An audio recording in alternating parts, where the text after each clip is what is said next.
Hello baby. మీ picnic trip ఎలా జరిగిందమ్మా? వండర్ఫుల్. ఒక చక్కటి కలలా జరిగింది ట్రిప్ అంతా. కానీ కానీ పానకంలో పుడకలాగా, రామాయణంలో పిడకలాగా సరదా అయిన మా ట్రిప్ లో ఒక రౌడీ తగిలాడు. వాట్? రౌడీయా? రౌడీ అంటే గళ్ళ పంచె, సారల బనీను, కత్తిగాడుతూ ఉండే సినిమా రౌడీ లాంటి వాడు కాదు డాడీ. స్టైల్ గా, దర్జాగా, రాజాలా ఉండే రౌడీ. వాడి వృత్తి ఆడపిల్లల్ని ఏడిపించడమే అనుకుంటాను. అలాంటి వాడిని నలుగుతూనూ చెప్పి చావు కొట్టించవలసింది. చావు కొట్టించడమా? తప్పు కదా డాడీ. పోనీ పోలీసులకు పెట్టించాల్సింది. మరి అంత నేరం ఏం చేస్తాడు పాపం? ఏడిపించిన అతని మీద నీకు కోపం కంటే జాలే ఎక్కున్నట్టుంది. చాలా అతని మీద. నోనో, ఒకసారి కనిపిస్తే బాగుండు. ఎవరికి? నీకా వాడికా? పోడాడి, కనిపిస్తే బాగుండు. అతను అంతు చూసేదాన్ని అంటుంటే. సరే, అతని ఊరు పేరేమిటి? పేరు విజయ్. ఊరు ఈసారి కనిపిస్తే కనుక్కుంటాను డాడీ. పదే పదే ఈసారి కనిపిస్తే బాగుండును అంటున్నావు.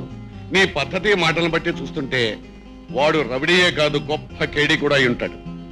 ఈసారి నా దగ్గర తీసుకురా. వాడు తగిన వాడో కాదో నేను తేల్చేస్తాను. ఏ విషయంలో? నీ విషయం. నీకు తగిన వాడో కాదో తెలుస్తానమ్మా. పోడాడి, నాకు అతనంటే మంట, కోపం, చిరాకు. ఈసారి కనిపిస్తే ఏం డాడీ, మన ఇంట్లో ఇంత బాగా పియోన వాయించేదెవరు? ఒక అభాగ్యుడమ్మ. తనకు అందని దాన్ని పొందాలనే ఆశతో మానసికంగా దెబ్బతిన్న మనిషి. వైద్యం కోసం, ఓదార్పు కోసం నా దగ్గరకు వచ్చాడు. నీకు బాగా తెలిసినవాడా? అతని జీవితమే ఒక పుస్తకం అయితే దానికి తొలి పలుకు రాసిన వాడిని నేనేనమ్మా. అతను మనసు కుదుటపడి మామూలు మనిషి అయ్యే వరకు మన ఇంట్లోనే ఉంచాలని తీసుకొచ్చాను. బేబీ, అతనికి ఏకాంతం చాలా అవసరం. అనవసరంగా అతని గదికి వెళ్ళి ఎవ్వరూ అతన్ని డిస్టర్బ్ చేయకూడదమ్మా. అలాగే డాడీ.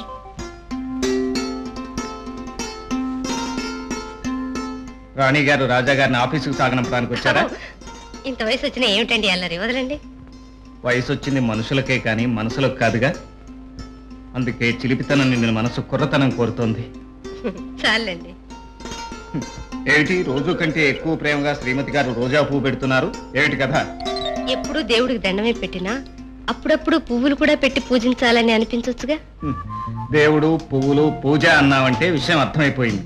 మీ ముద్దుల కుమారరత్నం గారు డబ్బు కోసం పిటిషన్ పెట్టారన్నమాట. అదేం కాదండి. కనిపిస్తూనే ఉంది. డాడీని బుట్టలో వేసి డబ్బు పట్టుకురమ్మని మూకీ సినిమా హీరోలాగా ఊగిపోతున్నాడు నీ కొడుకు. ఎక్కడండి? అక్కడ ఇక్కడనే ఉంది. కాలు కుదురుగా ఉండని వాడు ఎక్కడైనా ఉంటాడు. ఏమండో చిన్నదొర గారు, ఇట్రండి. రే రాస్కెల్, రైట్ రమ్మంటుంటే. హై డాడ్, పలకరింపులు చాలుగానే ఇలా రా. వచ్చేసాను డాడ్. మీ అమ్మని డబ్బు అడిగావా?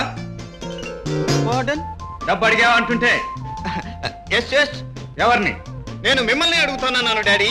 అమ్మే వద్దంది. ఆయన సీరియస్ ఫెలో. నువ్వు అడిగితే అరవచ్చు, వీలుంటే కరవచ్చు. నేనే ఆయన్ని ఎలాగొద్దు వీ డబ్బు తెస్తాను అంది కదూ మమ్మీ? అవునండి. ఏమిటవును? వాడు వినిపించే కట్టుకథలకు నువ్వు అవునంటుంటే నేను నమ్మి గంగిరెద్దులా తలపాలా? నమ్మకం. రైట్, నేను చాలా సీరియస్ గా ఉన్నాను. అసలు నీకు ఎంత డబ్బు కావాలో, ఎందుకు కావాలో చెప్పు. ఎంతంటే 10,000. ఎందుకంటే హోటల్ అప్డేట్ వచ్చాను. After all 10,000. రైట్, ఆ చేతులు ఇలా రా, ముందుకు రా. చేయనోట్లు వచ్చి. ఏమిటండి ఆ కేకలు? ఒక్కగానొక్క బిడ్డ, ప్రేమగా మాట్లాడొచ్చుగా. అలాగా? నా ముద్దుల పుత్రరత్నం గారు ఆఫ్టర్ ఆల్ 10,000 తినేశారు. ఒక్క రూపాయి సంపాదించడానికి నేనెంత బాధపడ్డానో నీకు తెలుసా బుజ్జి నాన్న? నాకెందుకు తెలియటం? మీ నాన్న పేదవాడు కనుక మీకు తెలియాలి. మా నాన్న మల్టీ మిలియనీర్ కనుక నాకు కష్టపడి సంపాదించడం తెలియనక్కర్లేదు. రైట్, తీసుకెళ్లి తగలేయటం తెలిస్తే చాలంటావా? 10,000 ఇవ్వటానికి ఎందుకండి ఇంత అల్లరి? అసలు మీకు వద్దు, యుద్ధం వద్దు. ఇదిగో తెల్ల జెండా చూపించేశాను. వాడు అడిగినందుకు ఇవ్వకపోయినా నువ్వు చెప్పినందుకైనా ఇచ్చి తీరాలిగా.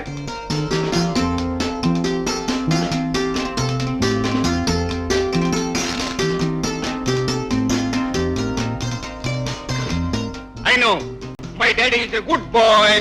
Thank you dad, thank you. Thank you mummy, thank you.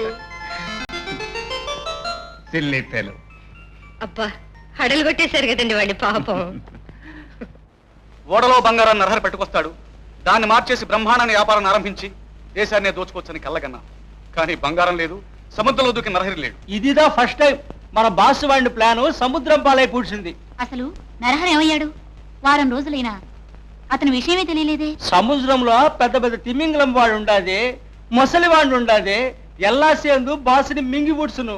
అంత తేలిగ్గా చనిపోవటం ఈ నరహరి పాలసీ కాదు. చట్టాన్ని ముప్పతిప్పలు పెట్టే నేను చేపలకి ముసళ్ళకి ఫుడ్ అయిపోతాననుకోవటం మీ పోలీష్ పాలసీయా? డాళీ నువ్వా?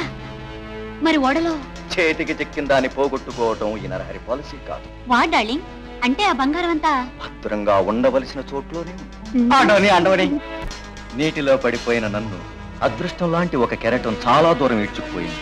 ఆ తర్వాత ఒక రోజంతా ఈదుకుని ఒడ్డుకు చేరాను. పెట్టిన దాచేసి నేను చచ్చినట్టు నమ్మించటానికి 5-6 రోజులు రహస్యంగా దాక్కున్నాను.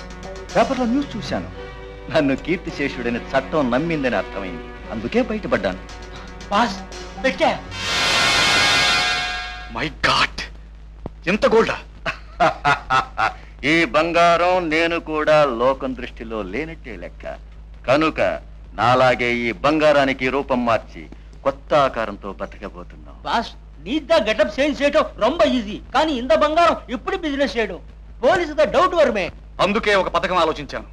ఒక కోటీశ్వరుని వల్ల వేసుకుని వాడిని అడ్డు పెట్టుకుని వాడి పేరు మీద ఈ బంగారాన్ని బిజినెస్ చేయాలని ప్లాన్ వేశాను. ఎలా ఉంది? ఫ్యాంటాస్టిక్. అన్నపూర్ణ, చక్రవర్తి.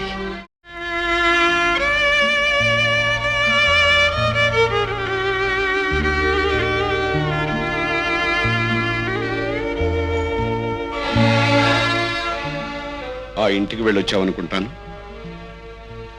కనీసం మాట వరుసకైనా ఆ ఇల్లు అనే బదులు నీ ఇల్లు అనకూడదా డాక్టర్? అలా అని ఆ ఇంటితో నీకు అనుబంధం పెంచడం నాకు ఇష్టం లేదు కృష్ణ. నిజమే డాక్టర్, అమ్మా నాన్ననే నా అనుకోలేని వాడిని ఆ ఇంటిని నా ఇల్లు అని ఎలా అనుకోగలను? వాళ్ళ నువ్వు చూసావా? తల్లిదండ్రులు దైవంతో సమానం అంటారు. నా విషయంలో అదే నిజమైంది. దైవంలాగే వాళ్ళు నాకు కనిపించలేదు.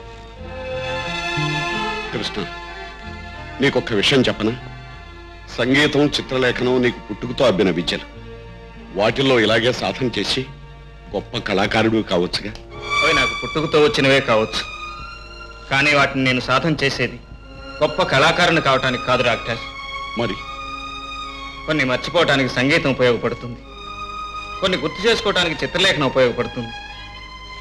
పియానో వాయించేటప్పుడు మనసు బాధను మర్చిపోతుంది, చిత్రం గీసేటప్పుడు మనసు మమతను గుర్తుకు తెస్తుంది. అందుకే ఈ 2 కళలు నాకు 2 కళ లాంటివి డాక్టర్.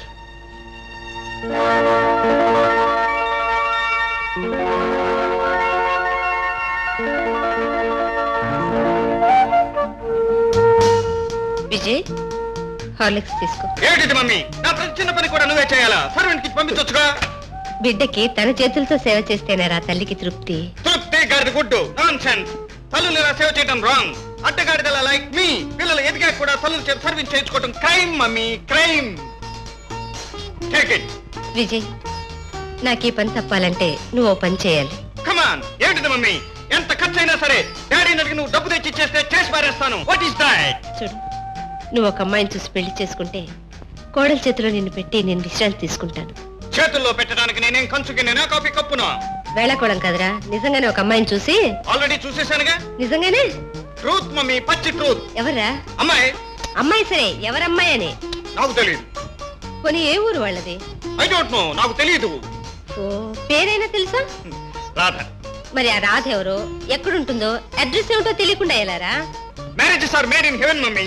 మా పెళ్లి స్వర్గంలో జరుగుంటే నా వైఫ్ నన్ను తప్పకుండా కలుస్తుంది. వైఫ్ విషయంలో ఆ హోప్ తోనే లైఫ్ గడుపుతున్నాను. వస్తా మమ్మీ, బై.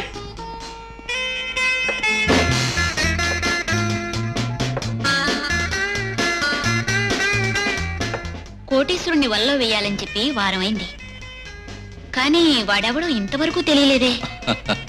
కోటీశ్వరులే కావాలంటే 1,00,000 మంది ఉంటారు, కానీ మనకు కావాల్సిన టైప్ దొరకాలని ప్రయత్నించడం ఈ నరహరి పాలసీ. పదండి, అక్కడ ఒక టేబులే ఖాళీగా ఉంది, కూర్చుందాం.